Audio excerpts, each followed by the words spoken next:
Harry. Egypt was momentarily in the hands of terrorists, the Muslim Brotherhood. Of course, this president has advisors in the White House who are members of the Muslim Brotherhood, or were at one time.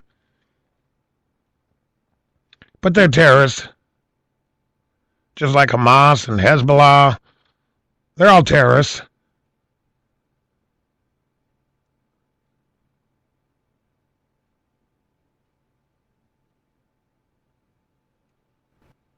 Before it's over with, most likely by the time the president's out of office, there'll be 4 countries delivered to the hands of terrorists by Barack Hussein Obama, Hillary Clinton, and John Kerry. Now, while the damage he's doing here domestically is very, very concerning, most likely will have catastrophic effects,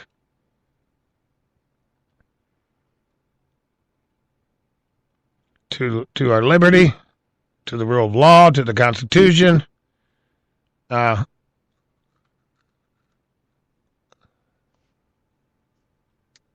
effects will ripple for the next 100 years. It may take us 100 years to undo the damage this president and the Democrat Party have done to our country in the last 6 years.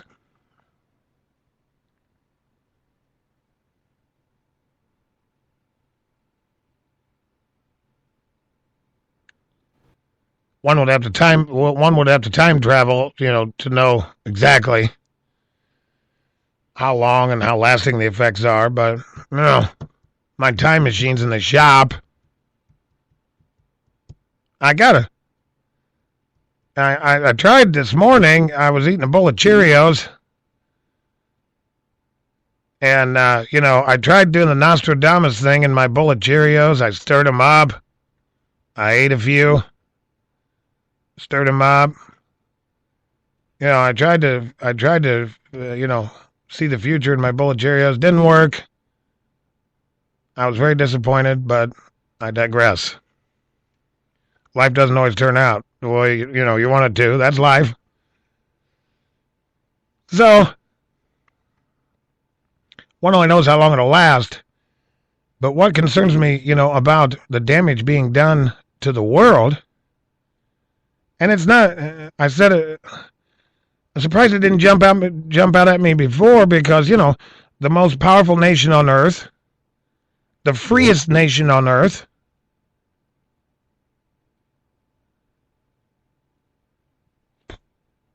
one of the most, if not the most, the biggest defender of mankind's freedom for the last 200 years, 238 years,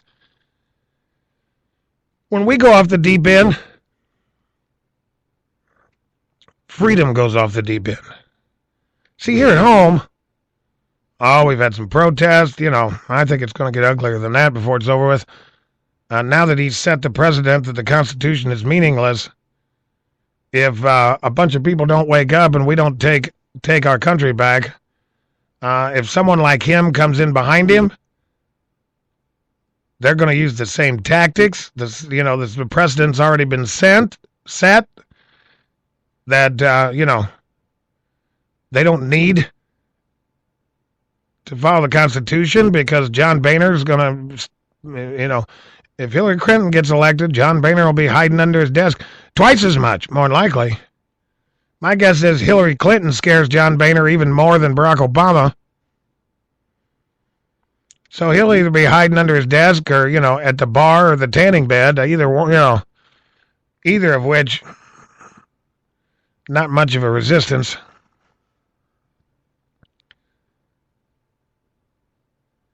But out in the real world, evil has become emboldened. Just like it was in the 1930s, just like it was in Nazi Germany when Adolf Hitler did this and did that and nobody stood up. Some buffoon comes over and asks him to sign a piece of paper, and oh yeah, sure, I'll sign that. What a maroon. Neville Chamberlain goes home, waves his piece of paper. Peace in our time. While Nazi tanks blitzkrieged across Poland.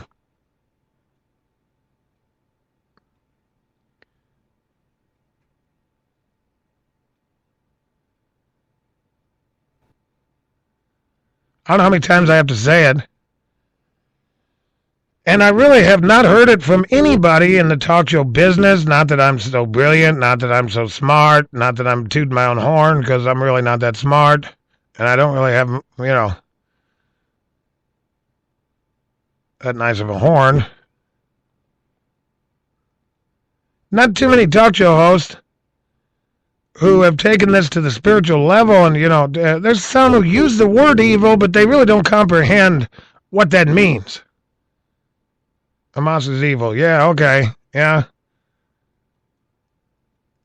Yeah, so's the guy who robbed the liquor store, What does that mean? An evil individual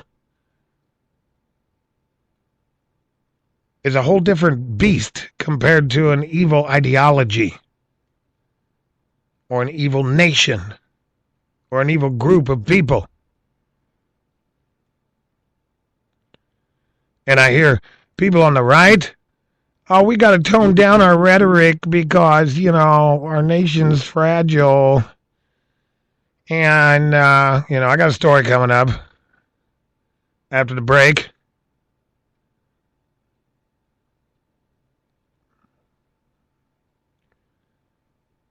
Evil. You've heard me say it. I've said it 1,000 times. Since the day we set foot on this planet, evil has either been on the march or in retreat. Evil never stands still. It is either conquering or retreating. And the only time it retreats is when good men pick up their knives, their guns, their cannons, and their artillery, and they force evil into retreat. Nobody wants that. And I suppose the pattern of good men doing nothing for too long is just that human nature that good men, they don't want to fight.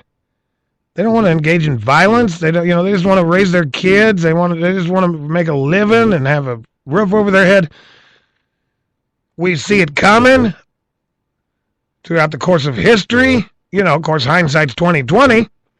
But throughout the course of history, we look back and we say, man, them people should have stood up long. They waited way too long. Well, that's because good people don't want to result to that. Problem is, we've seen it enough. We've seen the pattern. Evil is currently on the move, not just in our country, but around the globe. And around the globe, there are evil people with nuclear weapons.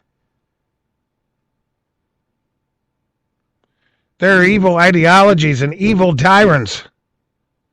I said 10 years ago, Vladimir Putin will never leave power.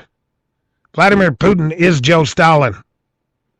Every few years, he'll go from president to prime minister, just to abide by their whatever commie constitution says, and then he'll be president again.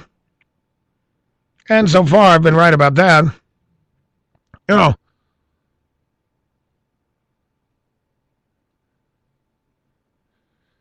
Evil is on the move. Why? Because America elected a weak president who, sympathizes with evil most of the time. Maybe not all the time, but, and maybe not the, in-your-face evil.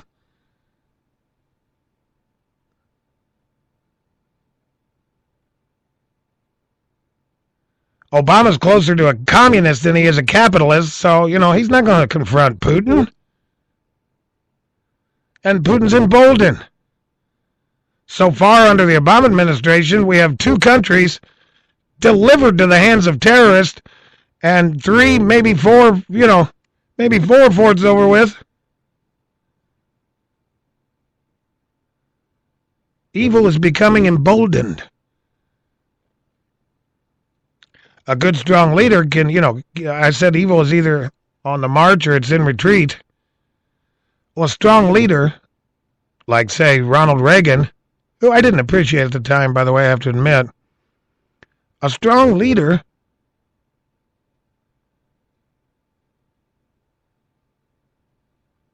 can keep evil in check. The old walk softly and carry a big stick. And wow, not my words, Joe Biden said Barack Obama has a big stick. I haven't seen it, and I don't want to see it, but I haven't seen it. Ain't nobody thinks Obama's carrying a big stick. They're laughing at him.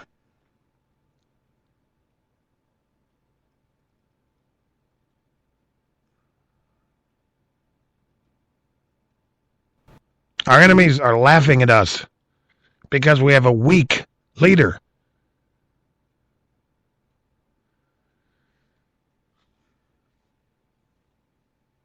Or we have a leader that's more sympathetic. It's about 50-50. He's either weak or he's more sympathetic to our enemies, than he is our allies. I don't know why anybody'd want to be our ally. After this disaster. I mean, think about it, ladies and gentlemen. In the future,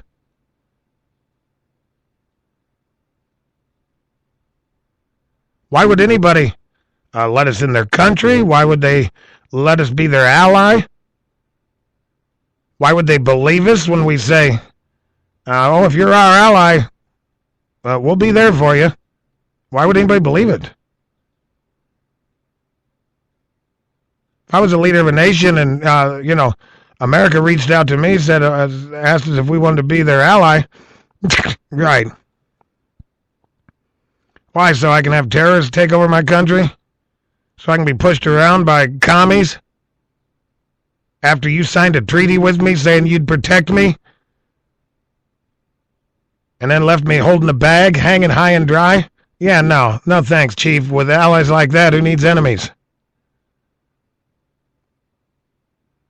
And it's making the world a much more dangerous place. The world is dangerous enough after 9/11.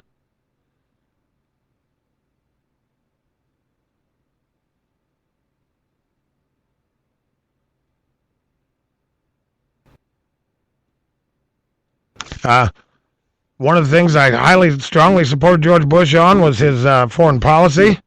Made a few mistakes, but, everybody knew where they stood. Everybody knew America was coming.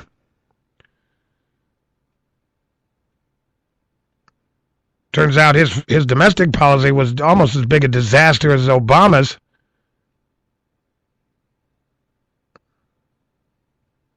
Put us in debt almost as much as Obama, second only to Obama, and tried to give amnesty, refused to shut down the border. But the one thing George Bush did have going was foreign policy.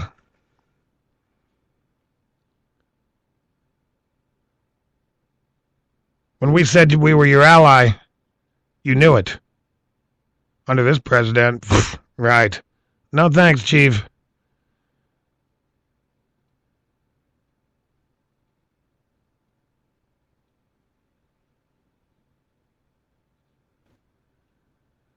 It's a disaster.